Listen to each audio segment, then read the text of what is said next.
Welcome to my Asshole Podcast. Let's get into it.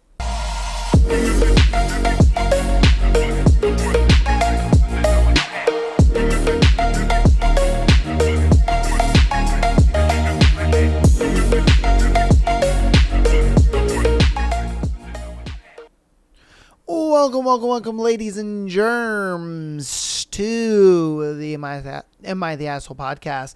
It is Thursday. We got another juicy, beautiful episode for you lovely people these weeks. We got King of Wrath, chapters, I believe, 27 and 28 today. Excited to see how this story continues and how things get on going. I think at this point, their relationship has kind of blossomed into something nice. I don't think our homegirl here is ready to accept it fully yet, but it seems like she's coming around to our boy Dante, But yeah, definitely let me know what you think about the book so far down in the comments. We're going to get into today's thread and then we'll hop into our book. So, warning, all right? Don't eat. Don't be eating right now. All right. I know most of you are usually cleaning your house and I'm on background noise or you're in the car driving. But if you're eating for whatever reason, make sure you don't eat. Why? Because today's thread is, what is the grossest thing someone has openly told you that they regularly do? All right. So let's see what gross things that people regularly do. In college, I caught one of my roommates using my toothbrush when I looked aghast. She said, "Oh, you're one of those people." Yeah, because I don't want somebody's toothbrush in their mouth. I don't want my toothbrush in somebody's mouth. That's disgusting, bro. That is disgusting. Like, I don't want anybody else using my toothbrush. That's a little weird. You know what I mean? Like, what the fuck? Like, no. How is that considered normal? She said that shit like, "Oh, yeah, I share toothbrushes with people all the time." Like, huh? Like, no. We don't share toothbrushes around here. That's kind of disgusting. I ain't gonna lie to you. Like, I mean, it's not like overly crazy disgusting, but it is just a little nasty. It's just like, come on, man. I know. Okay, what is the grossest thing someone has openly told you that they do regularly? Okay, this is about me. When I was a kid, I was severely and intentionally neglected. We were not allowed to use the restroom on our own because we might drink water from the sink when we washed our hands. Not allowing water was one of the forms of control, so we had to ask so she could watch to make sure we didn't drink anything. And every time we asked, my mom was always very mean about it, so my brothers and I found unique ways of going to the bathroom, peeing down the vent, laundry room sink, in the closet, etc. I would also get kidney infections because I would regularly hold it in until I really couldn't anymore. We were always too scared to ask. Well, this behavior unfortunately did not stop for me when I was removed from the house. I continued to be very scared of going to the bathroom if other people were near the bathroom, especially at night. I would be too scared to get up and go. I lived with this roommate. She had the top floor with the bathroom and I had the basement. It had a laundry room sink, and you can guess what occurred. I would rinse the sink, but somehow it still had a bit of a smell. And of course, she was pregnant and can smell it much better than I could, I'm sure. She mentioned cleaning the sink and I felt so ashamed. Luckily, I don't have that problem anymore. Maybe one more since living there because of the severe mental breakdown. But yeah, trauma will cause some weird things. I can't live with people who I don't feel completely safe around. Yo, that's crazy, son. Imagine being the type of person who or just growing up where you can't drink water and you can't go to the bathroom. Yo, that's wild. I wouldn't even think that that's like something. Well, I mean, I guess it's gross because, you wouldn't use the bathroom. You would just use the bathroom kind of everywhere but the bathroom, Like, I get that. But I mean, you had a damn good reason, if I'm being straight with you. Damn, that's wild. Oh, man. That is some crazy shit. Hey, yo, parents, man, they need to get fucking arrested. You know what I mean? Like, they need to get fucking arrested, yo. That's crazy. Wow, man. All right. What's the grossest thing someone has openly told you that they do regularly? Kind of similar to the family poop knife. But I knew this old man who would have massive shits. Sometimes they were so big that it wouldn't flush, apparently. So the obvious solution for him was to use a literal scooper to relocate the poop to outdoors. He didn't openly share this information with me at first. I just happened to be at his house one day and was like, is that shit next to your porch? And he was just like, oh, yeah. See, sometimes the doo-doos are so big they won't go down the toilet, so I got to scoop it out and take it outside. That's crazy. Imagine seeing your grandpa just walking through the house with a scooper in his hand and there's a big old dookie on it and he just chucks it outside. No way, bro. That is disgusting. And he does that regularly. He talks about it like it's a normal thing. Like everybody scoops their dookie up and just throws it outside. Yeah, that's wild, man. Oh my goodness. People are insane. Jeez, man. All right, what's the grossest thing someone has openly admitted to you that they do regularly? I knew a guy in the army who would go to a Walmart, buy the cheapest woman's thongs, and wear them during PT/gym. He would even take a dump and not wipe just to get them dirty and smelly. Hey, yo, what the fuck? Okay, then he would pose as a woman online and horny old men would pay him anywhere to $50 to $500 a pair.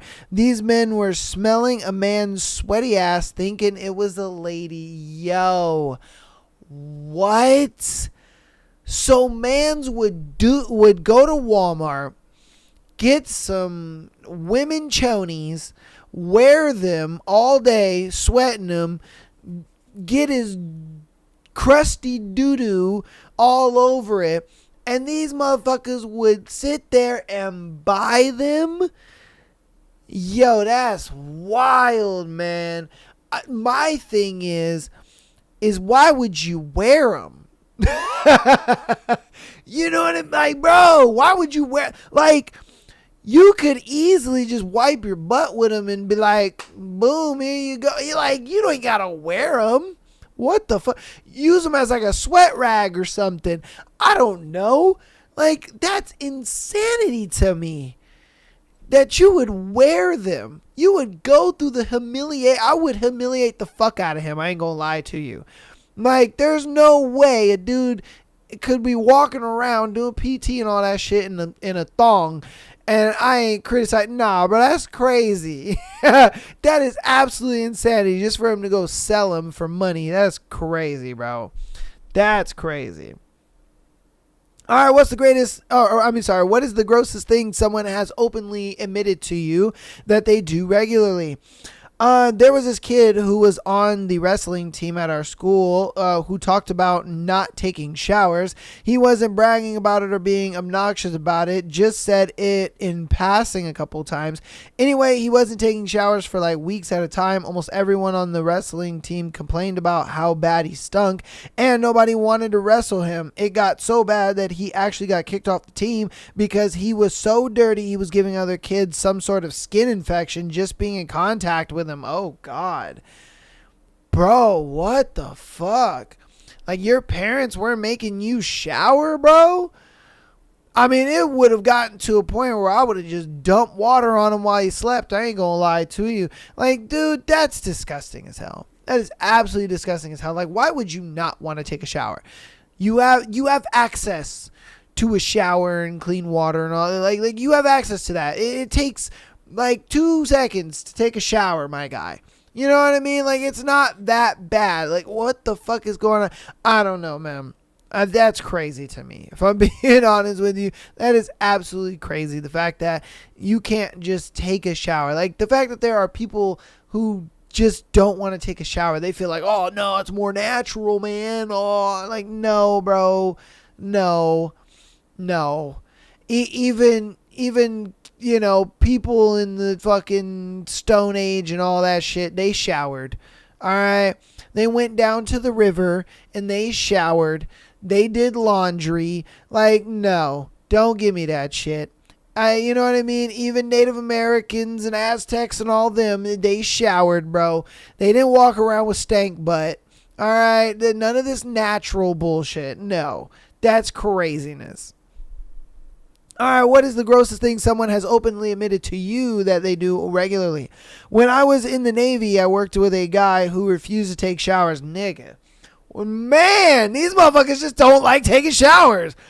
The only way he would take one is if enough people complained and someone who outranked him ordered him to go take one. He'd wear the same clothes for days on end, and when I asked him why he doesn't take showers, he told me, I just don't think I smell that bad, so I don't bother. Bro, you are nose blind to your funk. That's what it is.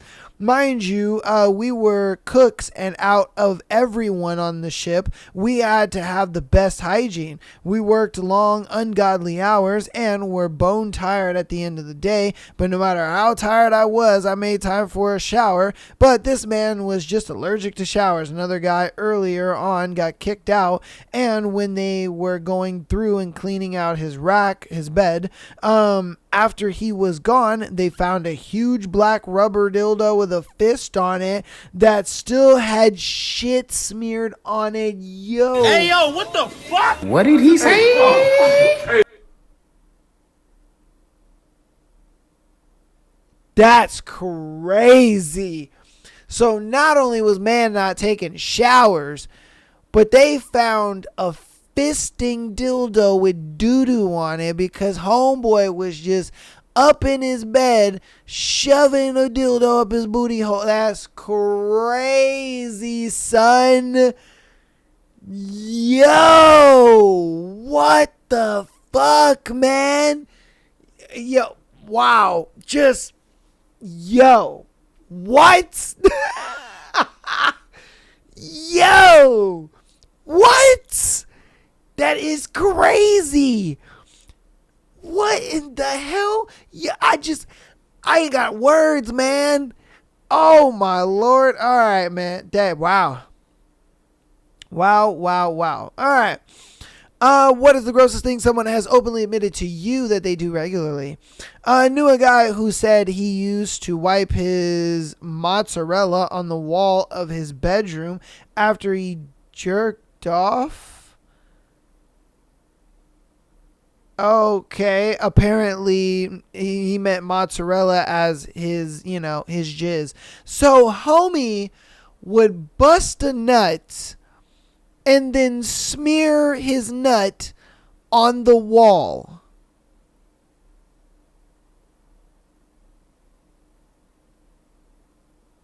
Yeah, what? Like, come on, man. You couldn't just, wash your hand. Yeah, like my thing is like, why? What is the reason that you gonna bust a nut and then smear it? Like, why? I don't get it. Like, did he just wake up one day and, he just like busted a nut and was just like, oh, I forgot the nut was on his hand, touched the wall, and was just like, you know what? This is a good idea. I'm going to rub my nut on my wall. It cleans my hand real good. Like imagine being a woman, right? And you walk into this man's room and you see nut on the wall. You see nut on the wall, bro. Like, I would think that would make a woman run for the fucking hills, bro. Oh my God. Even if I was his homeboy, there's no way I would want to go in his room. I'd be like, bro, you got nut on the wall. That's disgusting. What the fuck? Oh my God. Yo. You people are insanity. All right, what is the grossest thing someone has openly admitted to you that they do regularly? After, oh no, okay, hold on. Working at a bar 25 years ago, coworker told me he had wanked off in the girls' bathroom and smeared his load on the door handles and got off on it at home about how many women touched his jizz that night. Bro, dudes are so cooked. It's insane. Like, this is the shit dudes do. It's like, come on, man. Oh. First is jizzing on the wall, or jizzing in their hand and then smeared on the wall. This man jizzed in his hand and then rubbed it on the stalls and was just like, yeah, these girls are touching my jizz like, nigga. See, it's this type of shit where I'm just like, bruh, why, man? You know, like, now it just, you guys love giving women ammunition on like, yep, this right here is why I don't date dudes, you know.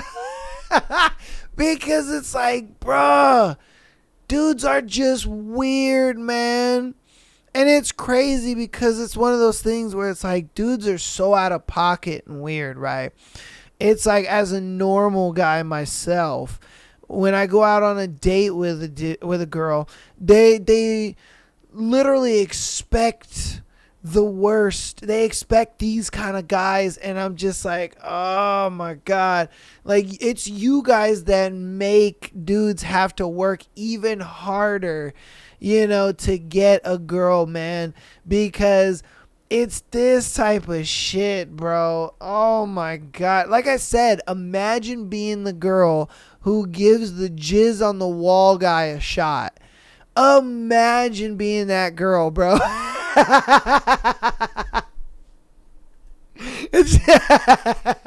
Just imagine being that girl. Like, you are scarred. You're over here telling your friends, like, oh, girl, I dumped him because he got jizz on his wall. Like, bro. Like, that is going to be your bar. You go out with the next dude and you're going to just be so skeptical of, like, he's all smooth and this and that. And he's just, hey, do you want to come back to my house? Or you want to, continue this date at my place? And you're just like, I would, but I mean, you might have jizz on your wall, so I don't know. Oh my God. Oh, Jesus, bro. Oh my God. And then on top of that, ladies, hey, PSA, your bathroom, your stalls at your local bar might have jizz on them, man. Like, PSA, I guess. That's crazy. Oh my Lord. All right.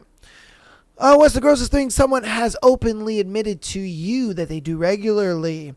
As an example of a fun fact, my boss shared with everyone that she makes her bed every day, but only washes her sheets once or twice a year? Oh my God. It was not fun, but I think she realizes she made a mistake when she heard all of us react. Some of us would try to follow up on this. She never got better about it. Yo! Like, this isn't the, most disgusting one we've, done, but yeah, sweetheart, you should wash your sheets at least once a month, like, at least once a month. Like, that's crazy that you do it once or twice a year is wild. Once or twice a year is too much. I ain't gonna lie to you, that's too much right there. Once a month is good. Yeah, like, and then my thing is, if you're not washing your pillowcase regularly, you must get acne like crazy. Because I know, like, there are times, when I forget to wash my pillowcase, and sometimes I'll break out right here and stuff like that. You know what I mean? Like, bruh, you know, because you sweat in your sleep, and you know, I mean, that shit happens. Your pillowcase gets sweaty and dirty and whatever, and you know, and so it's just like, if she's only washing her shit once or twice a year, I would think she's got mad acne. You know, like that's crazy, bro. That's crazy. You wouldn't expect that from a woman, but yeah, you know, I ain't gonna lie to you. Live with a woman and you'll start to understand, like, women aren't as cleanly as you think they are. You know, them bitches be a little nasty. All right, what's the grossest thing someone has openly admitted to you that they do regularly? I knew a guy who regularly wore diapers. He didn't have any medical issues that would require him to do so. He regularly relieved himself around others and would refrain from changing said diaper after doing so. He'd keep the diaper in his room, multiple trash bags worth, because he was too embarrassed to take them to the dumpster, bruh. Again, this is the shit I'm talking about, bro. Imagine being the girl that dates the diaper dude, bro. I'm just being serious, dude. He's just out on a date with a girl, right? And it's just like, oh yeah, you know, work has just been dude's just pushing a dude.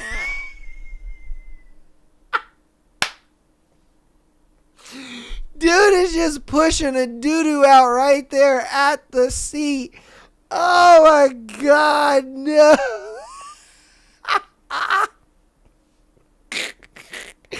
Yo, imagine going on a date with this dude. You know what I mean? Like, you guys are mid-conversation, and he's just listening to you talk, pissing in his diaper.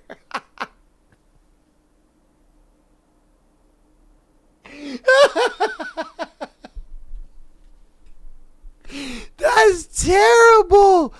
Oh my God, that's terrible. Yo. Oh Lord. Oh, just imagine though. Imagine you went out on a date with a dude, you think he's, you know, attractive, nice guy, whatever, and he wears diapers and he's pissing in a diaper at the table on a date with you, listening to you talk. That's wild, bro. Oh my God. Oh my God, dude, us as men were cooked because of these guys. Because imagine being a normal guy, right? And then you go out on a date with a girl, and, you know, you may have like a concentration look on your face, you know, because she wore a low-cut shirt and the titties were looking nice, but you're not really trying to look at the titties. You're trying to keep eye contact, you know, show a little respect, you know what I mean? And so she's just like, wait, are you okay? You're not like using the bathroom on yourself or anything. And you're like, using the bathroom? What? She was just like, oh yeah, I went out with a guy, he wore diapers, and literally while I was talking, he was just shitting on himself. You know, like, bro, that's, hey man. And it might be even a thing where, you know, she just sees your concentration face and it's just like, yep, nope. This guy ain't getting a second date. He was doo-dooing on himself just like the past dude was. You know, like, they might not even say anything. Dude, man, we're cooked. We're cooked, bro. That's crazy. Oh, my God. All right. We're going to do two more, and then we'll end this thread. All right, what's the grossest thing someone has openly said to you that they do regularly? Guy on my first boat used to ejaculate on his belly and then pull the waistband of his skeevies up and squeegee it into his shorts. Then he'd just carry on with his day, undies all nutted up. Come on, man. Oh, my God. Oh, my goodness. Bro, why can't y'all just nut in your hand and then go wash your hand, bro? What is wrong with that? Like, did y'all get bored of just nutting in your hand and then going to go wash your hands? Like, did you get bored of that? Is that just no longer a thing anymore? Like, why in the hell do you gotta literally purposely nut on yourself like you're a woman and then sit there and like take your underwear and squeegee it? Like, what? Like, how in your mind is that you cleaning yourself up?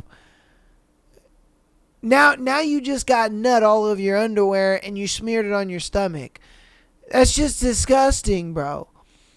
And then again, I go back to the scenario. Imagine being the girl that gives the smeared nut on his tummy guy a shot. Like, come on, man. Seriously.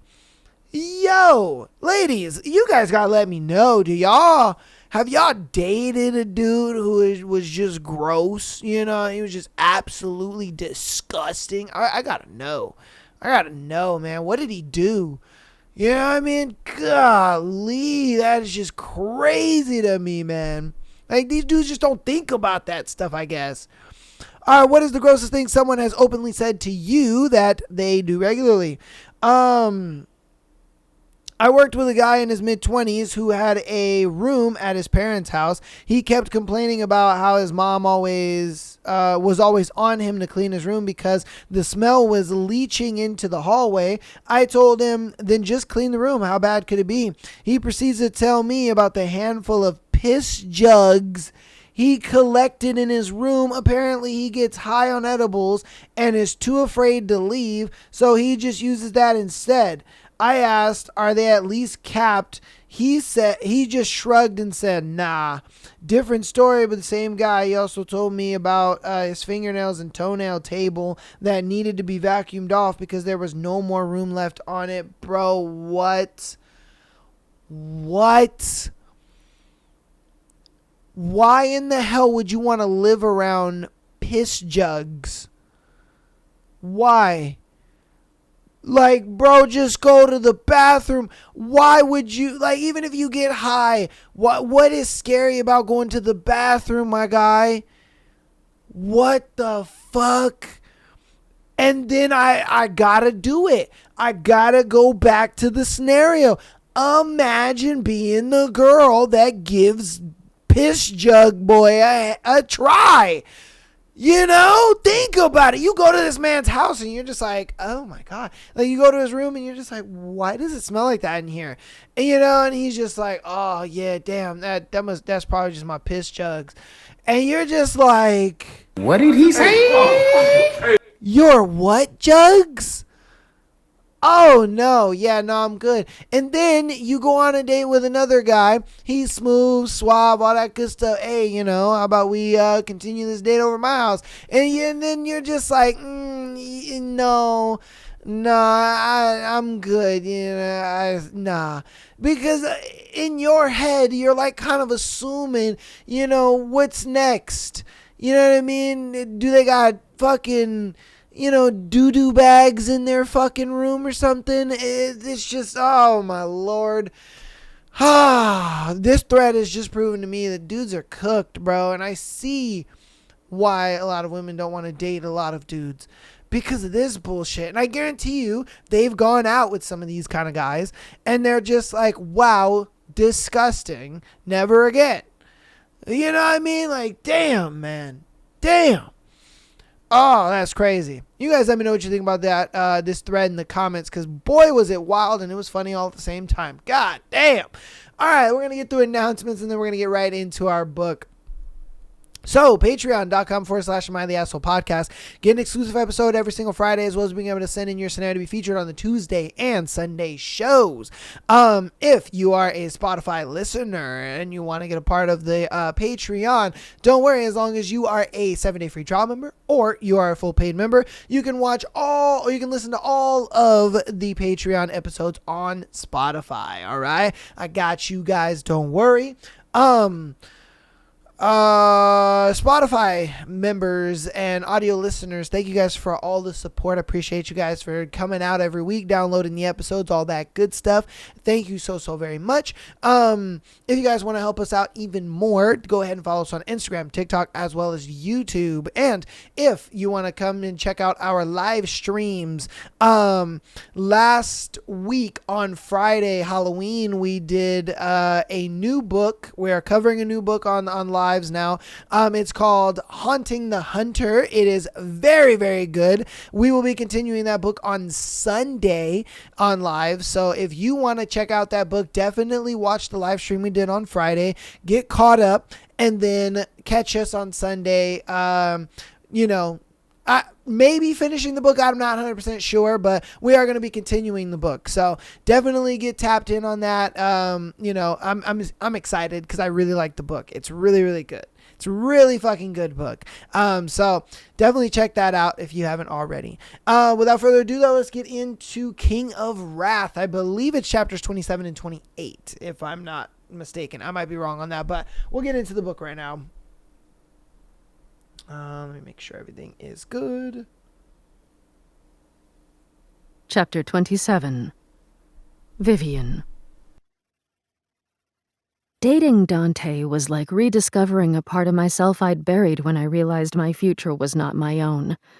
The part that dreamed of love and roses, that wasn't afraid to open up to someone in case I fell in love with them and they turned out to be an unsuitable match. Even when I'd dated Heath, whom I hadn't heard from since the apartment incident, I'd carried an impending sense of doom. I knew my parents wouldn't approve of him, and the knowledge had followed us like an invisible third wheel. But with Dante, I could enjoy his company without worry. Not only was he a family-approved match, he was actually, well, likable once I looked past the scowls and arrogance. "Give me one hint. I promise I won't tell anyone." I plied him with my best puppy dog eyes. After a month, I'd finally grown into our new relationship dynamic. Lazy mornings, explosive nights, and all the quiet, beautifully mundane moments in between. I'd even convinced Dante to attend a wedding cake tasting. We would fly the baker to Italy for the wedding, though his input had been questionable at best. He'd liked all of the cakes, even the experimental coconut meringue one that had no business touching anyone's taste buds. For the first time, I understood what being part of a real engaged couple felt like, and it was strange and beautiful and terrifying all wrapped into one.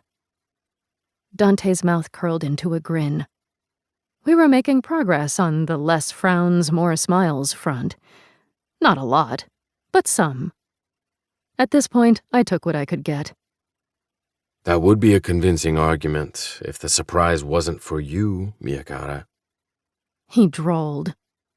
All the more reason for you to tell me. It's my surprise. Don't I get a say in when and how it's revealed? No. I released a long-suffering sigh. You're a tough nut to crack, Mr. Russo. Laughter rumbled in his chest. You'll thank me once we get there. This is a surprise that has to be shown, not told. We were in the limo on the way to some mysterious date he'd planned for us. Judging by the route we were taking, we were staying in Upper Manhattan. He'd also told me to wear something nice but comfortable, so it couldn't be anywhere too fancy. Was it a private museum exhibit? Dinner at that hot new underground restaurant everyone was raving about? If you tell me now, I'll stop putting those flowers you hate so much in the guest bathrooms, I said. No. I'll stop hogging the covers. No. I'll watch a soccer game with you. I'll even pretend to like it, Tempting, he said dryly. but no. I narrowed my eyes. It wasn't about the surprise at this point. I just wanted to see if I could make Dante crack. He was infuriatingly strong-willed. I glanced at the closed, soundproofed partitions separating us from the driver's seat. Thomas, our chauffeur, was focused on the road ahead. Traffic crawled at a snail's pace, At this rate, we'd reach our destination sometime in the year 2050. Is there any way I can convince you to change your mind? I leaned closer and bit back a smile when Dante's eyes flicked down. My new Lila Amiri dress was modest in length, but its V-neck exposed a generous amount of cleavage. I doubt it. A hint of wariness crept into his voice when I put a hand on his chest and placed a soft kiss on the corner of his mouth. Are you sure? My hand trailed down his stomach toward his groin. His muscles were taut beneath my touch, and his throat flexed when I grazed his hardening erection. Nerves and anticipation fluttered in my stomach. We'd had sex almost daily over the past month, but I'd never initiated it in semi-public before. It was something Isabella or even Sloane would do, if she was in the mood. I was much more private. But the possibility of Thomas glancing in the mirror and seeing us sent a strange, unexpected thrill through my stomach. Plus, I really wanted to know what the surprise was. Vivian. Dante's voice was heavy with warning. I ignored it. I think you're wrong. I kissed my way down his jaw and neck while I worked his zipper down. I think... The soft rasp of metal dropped between my legs and pulsed. There's a way to persuade you. I pulled back and slid off the bench onto my knees. A warm heaviness settled in my stomach when I freed his erection. It was huge and hard and already dripping pre-cum, and a harsh groan filled the back seat when I swirled my tongue around the head. I gripped the base of his cock with both hands, and slowly slid its length down my throat until I hit the point where my eyes watered. It wasn't my first time giving Dante a blowjob, but I'd never fully get used to how big he was, how thick and long. I'd taken him as far as I could, and there was still a good 2 inches between my mouth and the top of my stacked fists. I whimpered, tasting the salty sweetness of him before I swirled my tongue around his head, softly at first, then more confident as I fell into a rhythm, licking and sucking and bobbing until I was drenched. I shouldn't be this turned on already. My nipples shouldn't be this hard, my skin this sensitive. Every light graze against his pant leg shouldn't send a fresh jolt of electricity. But I was, and they did, and I was drowning in so much sensation I couldn't remember where we were or how we got here. I just knew I didn't want to leave. Dante's hands sank into my hair as the car went over a speed bump, inadvertently forcing him deeper down my throat. I spluttered, my chokes and gurgles filling the car as I struggled to accommodate the extra inches. But I didn't pull back. Fuck, baby. His groan curled low in my stomach. That feels so good. I looked up, my eyes blurry with tears from taking him so deep. But pride rushed through me when I saw the pleasure carving stark, sensual lines into his face. His eyes were closed, his head tipped back to expose the strong, tanned column of his throat. His chest rose and fell with shallow breaths, and his muscles flexed every time I swept my tongue over the underside of his cock. His fingers strangled my hair to the point where pain and pleasure blurred into one. There was something so heady about having someone like Dante at my mercy. I could either bring him over the edge or keep him there forever. His pleasure was entirely in my hands, and the knowledge thrummed between my thighs with heavy insistency. I increased my pace, my hands working in tandem with my mouth, and just when I thought he would come, he fisted my hair with one hand and pulled my head back. My noise of protest died when he lifted me onto his lap and crushed his mouth to mine. His arousal pressed against my core, separated only by a thin layer of silk, and I instinctively ground against it, desperate for more friction.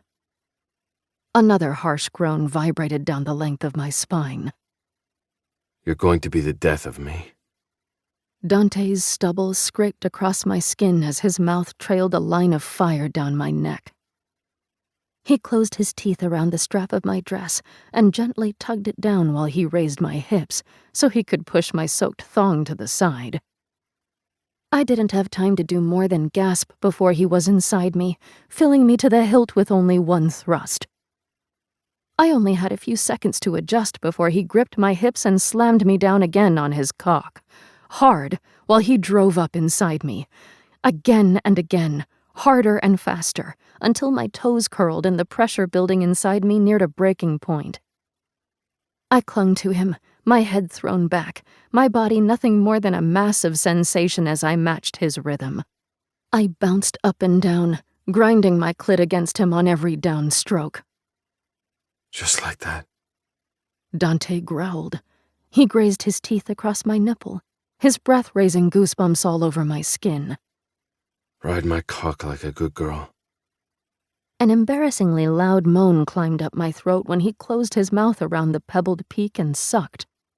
Wetness gushed down my thighs, over his leg, and onto the seat. You're making a mess, sweetheart. He turned his attention to my other nipple and tugged on it with his teeth. Should I make you clean it up, Have you lick your own cum off the seat while I fuck you from behind? It was dirty and depraved, but his words triggered something deep inside me. My orgasm slammed into me a second later with sudden ferocity, causing my back to arch and my mouth to fall open in a silent scream. I was still trembling from the aftershocks when I felt Dante's chuckle against my skin. Here I thought you were so prim and proper when I first met you. I was too dazed to respond properly or notice when he maneuvered me into a different position. 1 minute, I was on his lap. The next, I was on all fours, my hands and knees pressing into the rough black carpet covering the floor. I wasn't sure how Dante managed to move us so I faced our seat and he was behind me, but I didn't particularly care. A shiver of pleasure zipped down my spine at his next words. Spread your legs for me. That's it. Dante's approval rumbled over me when I obeyed. Let me see how wet that pretty little pussy is. I was just coming off the high of my release, but anticipation built again when the tip of his cock nudged my entrance. When he didn't make a further move, I pushed back against him and whined with need. Clean up your mess first, Vivian, he said calmly. I opened my mouth, intending to protest. Instead, my tongue tentatively touched the leather seat of its own accord. The tanginess of my arousal flooded my taste buds. I should have been disgusted, but my core pulsed with need. My clit was so swollen and sensitive I felt like the slightest breeze could set me off again. Good girl. Dante's praise washed over me like a warm aphrodisiac before he gripped my hair and thrust into me again. My mind blanked. I broke out into a fresh sweat, my fingers digging into the bench as he pounded into me. Every time I caught my breath, another thrust knocked it out of my lungs again. Sensations stretched my skin taut and made me lightheaded until the world dissolved into nothing more than a symphony of squeals, moans, and the slap of flesh against flesh. Minutes, hours, days. Time grew increasingly disjointed until Dante reached around and pinched my clit. The sudden spike of pleasure yanked me back to the present and made my back bow from the intensity. Only half my resulting scream made it out before a hand clamped over my mouth. Shh. Dante murmured. You don't want people to hear how much you love being fucked like this, do you? On all fours in the backseat of a car, taking every inch of my cock like you're fucking made for it. He gave my clit another long, lazy stroke with his other hand. It's not very becoming of a society heiress. The gentleness of his voice, contrasted with the filthiness of his words and the brutal slam of his cock inside me, tipped me over the edge. My second orgasm of the night crashed over me, so powerful and all-consuming it drowned out every other sound, including my cry of release. It was just silence and the hot electric pleasure lighting up my body as I came apart so thoroughly I didn't know how I would ever be put back together. Stars burst behind my eyes. I vaguely heard Dante's groan as he came, but I was riding too high to focus on anything else.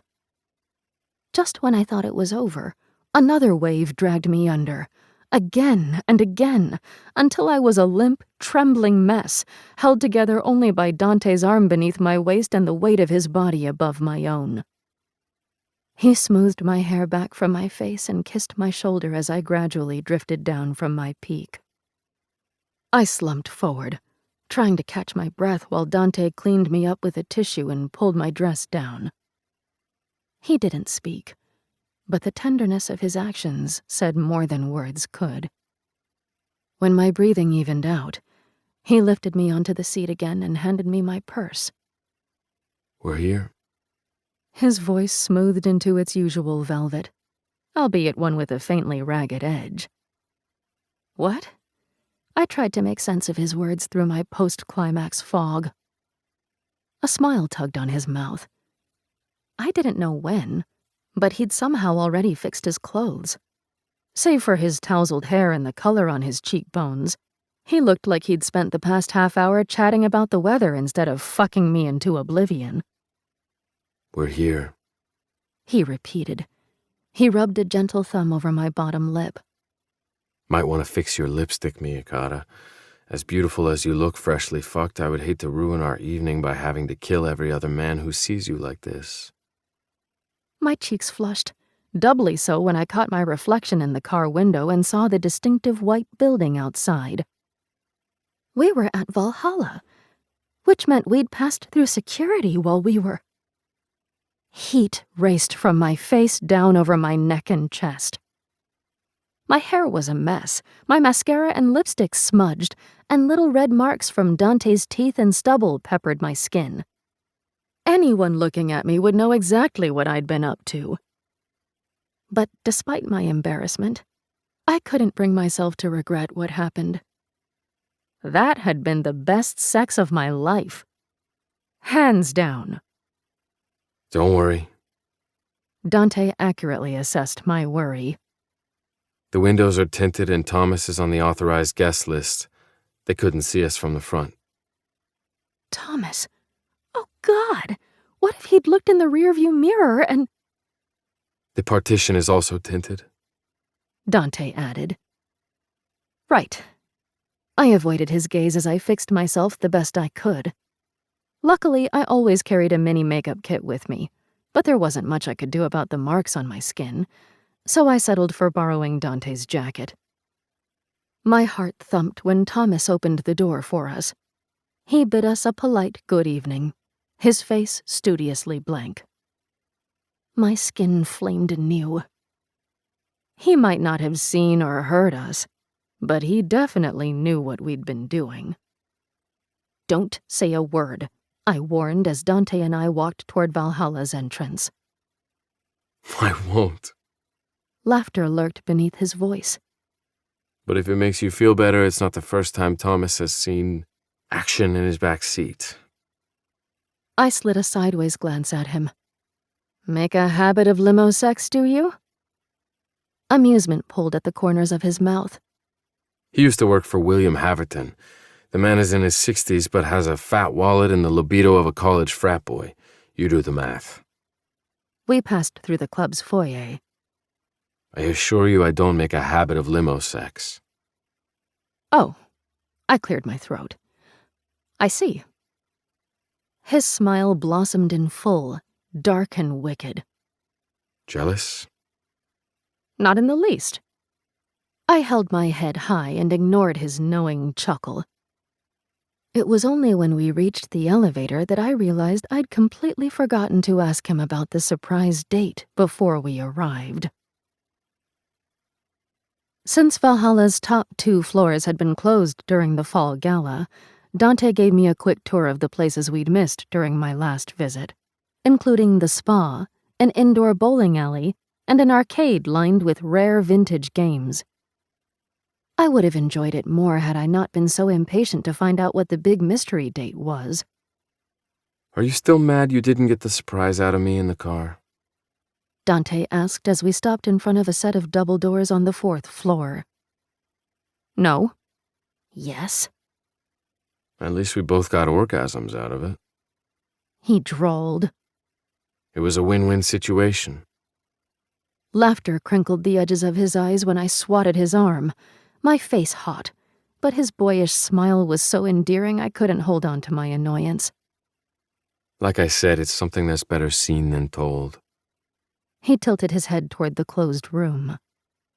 This is the club's multi-purpose space. Members can reserve it and turn it into anything they want. It's been a private concert hall, a vintage porcelain doll exhibit. My eyebrows shot up. One of the members is a collector, don't ask. He opened the doors. Hopefully this makes up for the wait. Oh my God. I sucked in a sharp inhale. When he'd said multi-purpose space, I'd pictured whiteboards and industrial gray carpet. Theoretically, I knew Valhalla wouldn't house something so generic, but nothing could have prepared me for the sight before me. He'd turned the room into a planetarium. No, not a planetarium, a virtual galaxy. Brilliant stars splashed across the soaring walls and ceiling and swirled beneath our feet. Constellations dotted the sky, including Andromeda, Perseus, and a distinctive hourglass shape that made my breath hitch. Orion, my favorite. You can't see the stars in New York. Dante said. So I brought the stars to you. A ball of emotion formed in my throat. How did you? He followed my gaze to Orion. It sparkled front and center, shining more brightly than the rest. I had a call with your sister. She told me it was your favorite. He guided me into the room. Apparently you wouldn't shut up about Orion when you were younger. Her words.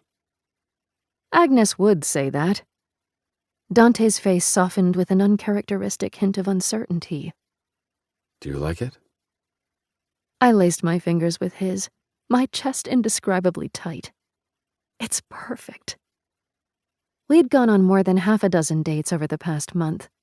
They'd ranged from lavish, like the helicopter tour after our milkshakes and an overnight getaway to Bermuda, to casual, like a stroll through Chelsea Market and a show at the Comedy Cellar. But none had hit me quite as hard as tonight's. The fact Dante had gone to the trouble of setting this up and consulting my sister, when he could have easily taken me to the planetarium instead. It touched a part of me I hadn't thought anyone could reach. His shoulders relaxed and he squeezed my hand in silent reply as we walked to the center of the room, where a pile of blankets, cushions, and a dinner spread awaited us. I sank onto a pale blue cushion while Dante picked up a distinctive wine bottle. Was that? Doman de la homine conti. He confirmed. Dante uncorked the famous red and poured it into 2 glasses. Courtesy of the club sommelier. Known for its high quality and limited production, Domaine de la Romani Conti, or DRC, was one of the most expensive wines in the world. An average bottle cost upwards of $26,000. Bringing out the big guns, I teased. Dante Russo, are you trying to impress me? Depends. He handed me a glass and watched as I took a small sip. Is it working?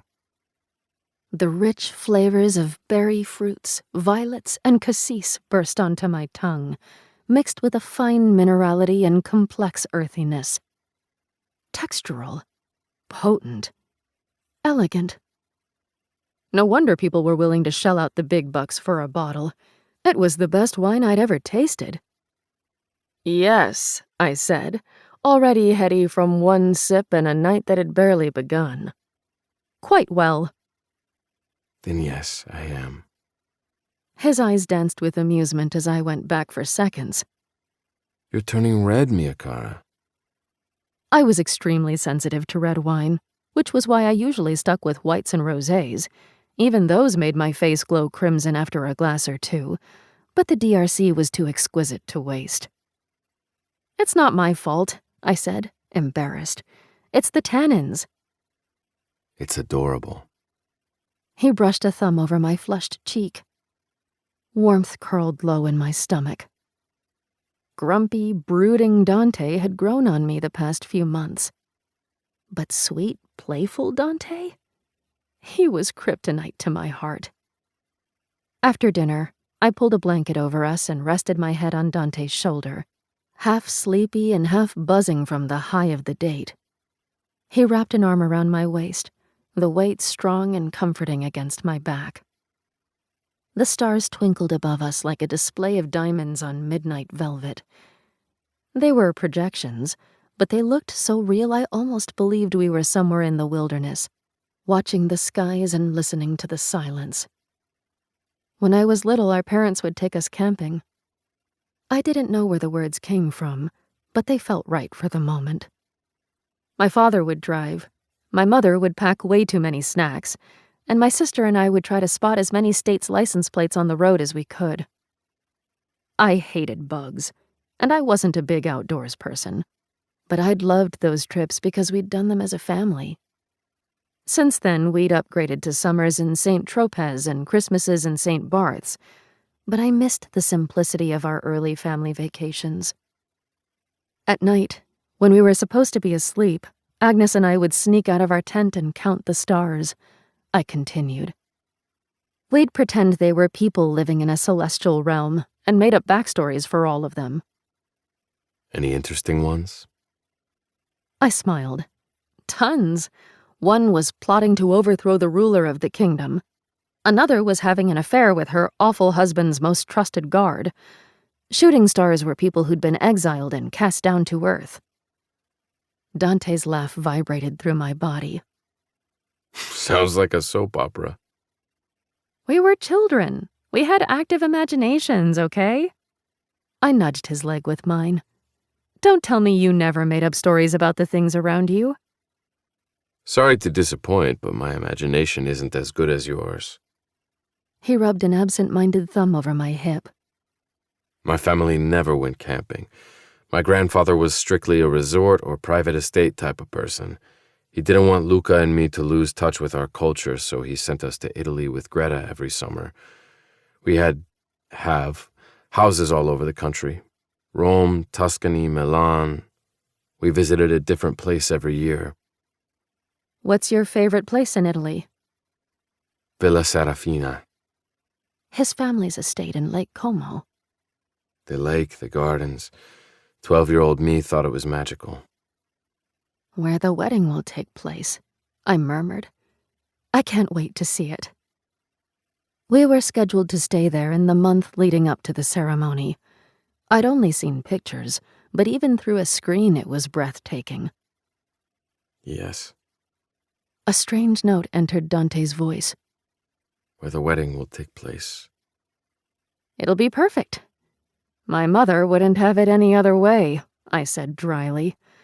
She'd been driving me nuts with endless calls about the flowers, tableware, and 1,000 other details she shouldn't be micromanaging, but I hadn't expected anything less. I was her last opportunity to go all out on a big wedding. At least my father isn't also hounding me about china patterns. He got the date he wanted. That's all he cares about. August 8th. Let me guess, it's the date he made his first million. I laughed. Close, but not quite. 8 is his favorite number. Dante's thumb paused before it resumed caressing my skin. The number 8? Really? Yes. I yawned. Nothing made me sleepier than wine and sex, and I'd had the best of both tonight. It's a lucky number in Chinese culture because it's associated with wealth. When my parents were house hunting, they specifically looked for places with 8 in their address. My father is very superstitious about things like that. I never would have guessed. Dante's tone cooled the way it always did when we discussed my father. I lifted my head. A distracted expression crossed his face, but it disappeared when he saw me looking. You don't like my family very much. I'd picked up on it at our introductory dinner, but it had become increasingly evident since. Every time I mentioned my parents, Dante's face shut down, and I could feel him mentally withdraw. When we visited Boston for Christmas, he spent most of his time communicating in glares and one-word answers. It had been the most awkward 4 days of my life, I don't like a lot of people. he said evasively. But if we're being honest, Francis and I will never be best friends. We have different outlooks on life. Before I could respond, he cupped my face and brushed my lips with his. No more talk about family. He said. We have the room to ourselves for the night, and I can think of a few other things that I would much rather be doing. Any resistance I had melted when he deepened the kiss. My lips parted, and my sigh invited him in. He slid his tongue against mine, tasting like wine and heat and sin. Dante was right. It was a beautiful night, and there was no reason to dampen it with talk of family. A lingering sense of unease prickled the back of my neck, but I brushed it aside. So what if Dante and my father didn't see eye to eye on everything? Some antagonism was expected among fathers and their sons-in-law. It wasn't like they were going to punch each other at the next holiday gathering. Plus, my parents lived in a different city. We wouldn't see them much anyway. I had nothing to worry about. Chapter 28. Dante. Vivian and I had one more blissful week to ourselves before her parents blew into town like a tornado. Sudden, unexpected, and carving a path of destruction in their wake. One minute I was planning a symphony date with Vivian. The next I was sitting across from Francis and Cecilia Lau in Lou Charles, fighting the urge not to knock the smug smile off Francis's face. Our conversation about him at Valhalla had summoned him like a demon out of hell. I'm glad we could make this work. He unfolded his napkin and placed it on his lap. I hope we're not disrupting your plans too much. Not at all. Vivian placed her hand over mine under the table and gently uncurled my fist. We're thrilled to see you. I remained silent. Her parents had arrived unannounced that morning and requested dinner with us sometime during their stay. Considering they were only here for 2 nights and they had tickets to a Broadway show with friends tomorrow, tonight was the only option. We haven't seen you since Christmas, so we figured we'd check in. See how the wedding planning is going. Cecilia toyed with her pearls. You never answered my question the other day about the flowers. Shall we go ahead with the lilies? Vivian shifted in her seat. Instead of her usual dress, heels, and red lipstick, she wore a tweed suit similar to the one from our first meeting. Her necklace was identical to her mother's, and the sparkling vivaciousness I'd come to appreciate had dulled into painful gentility. It wasn't her. It was some Stepford clone version of her that only showed up when Francis and Cecilia were in the room, and I hated it.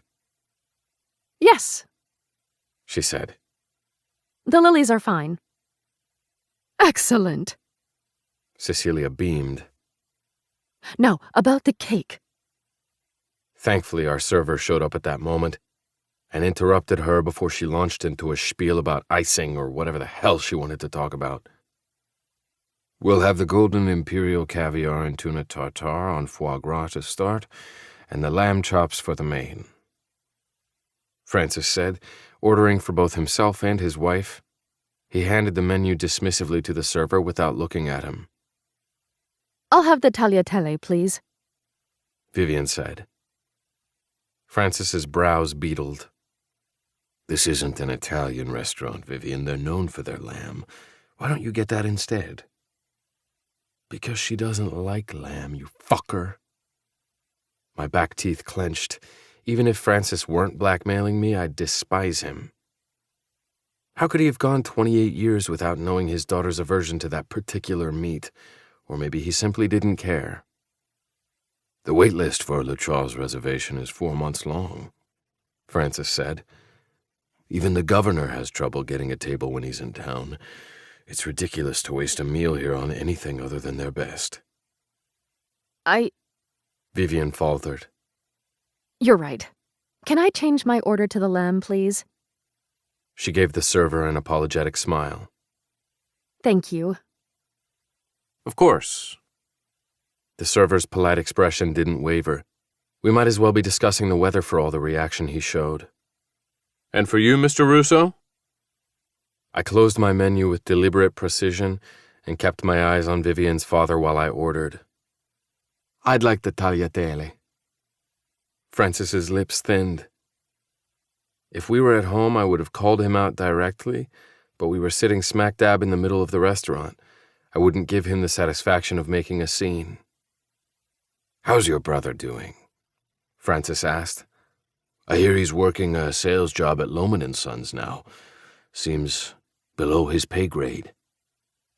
He's doing just fine, I said coolly. Contribution is contribution, whether it's in a retail or corporate role. He lifted his wine to his lips. We'll have to agree to disagree. I wasn't fooled by the seemingly innocuous change in topic. Francis was trying to remind me what was at stake. He said he was in town for a show, but the sudden visit was a power play designed to throw me off balance. We were only a few months out from the wedding. He was many things, but he wasn't stupid. He must have known I was working behind the scenes to destroy the blackmail evidence. I'd been quiet too long, and he was getting nervous, for good reason. My Valhalla date with Vivian had triggered an epiphany. She said he was superstitious about dates and numbers, and the digging I had Christian do in the past week backed up her assertion. His home address, his business address, his license plate, all of it centered around the number 8. I'd bet my brother's life he had 8 copies of the blackmail photos. Christian was already tracking down the remaining 3 sets. Once he found them, it was game over for Francis fucking Lau. For the first time that night, I smiled. The rest of dinner passed without incident. Vivian and her mother carried the conversation, though it took all my willpower not to lose my shit when Cecilia chastised her for wearing the wrong makeup shade, or when her father overruled her dessert choice the way he had her entree by insisting she try the restaurant's chocolate tart instead of the cheesecake. I didn't know what was worse, her parents' overbearing attitude or Vivian's willingness to take it. She would have never let me talk to her the way they did. Whatever you want to say it, she said when we returned home. She took off her earrings and dropped them in the gold dish on the dresser. You've been silently fuming the entire car ride home. I took off my jacket and tossed it over the back of a chair.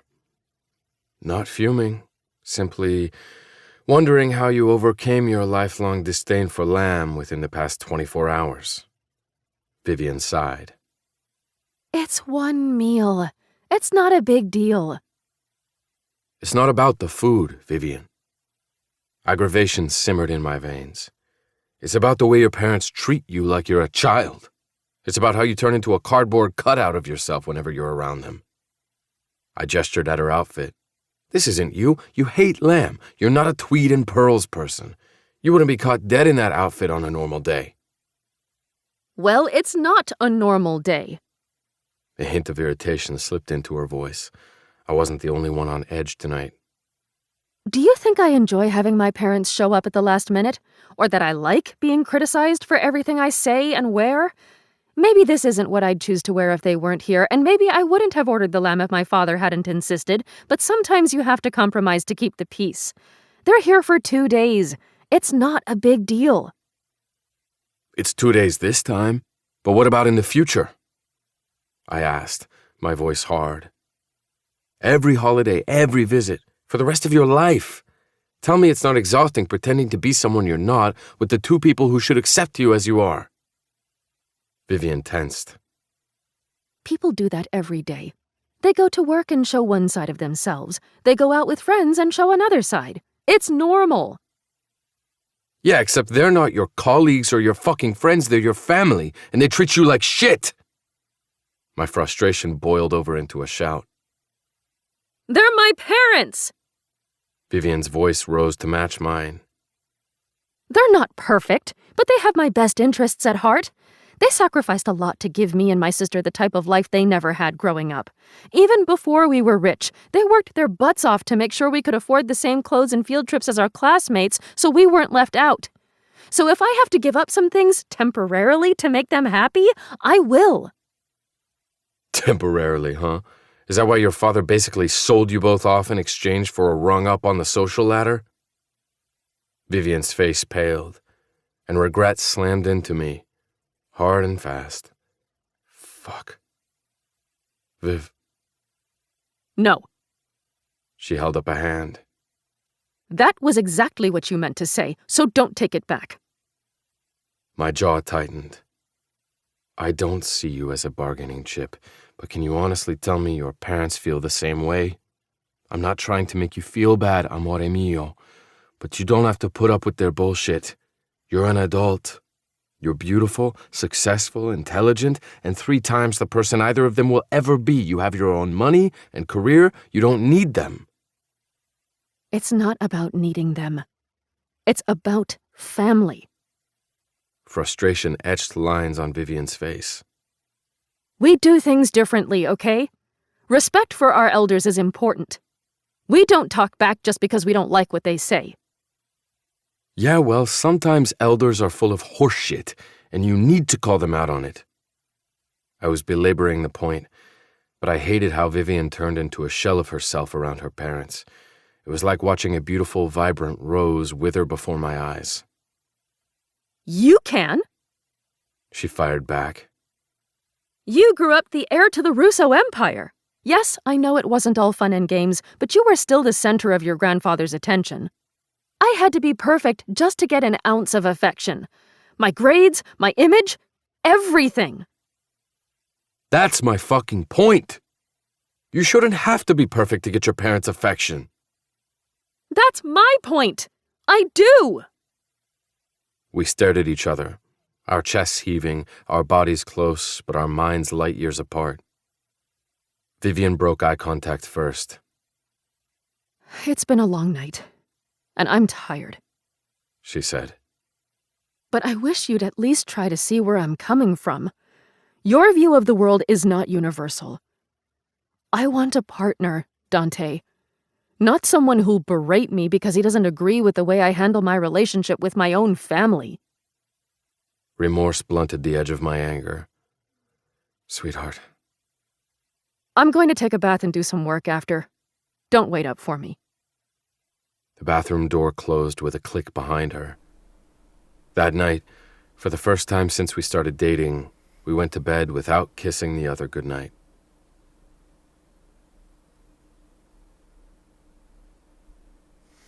All right, and that is today's episode. Thank you guys so much for listening. If you guys enjoyed, definitely let me know down in the comments, and download the episodes as well as all that good stuff, all the things that you do. Love you guys all. I'll see you on Friday for the November free Patreon Day episode. All right, don't forget that. And yeah, that'll be it for me. Love you guys all, and peace.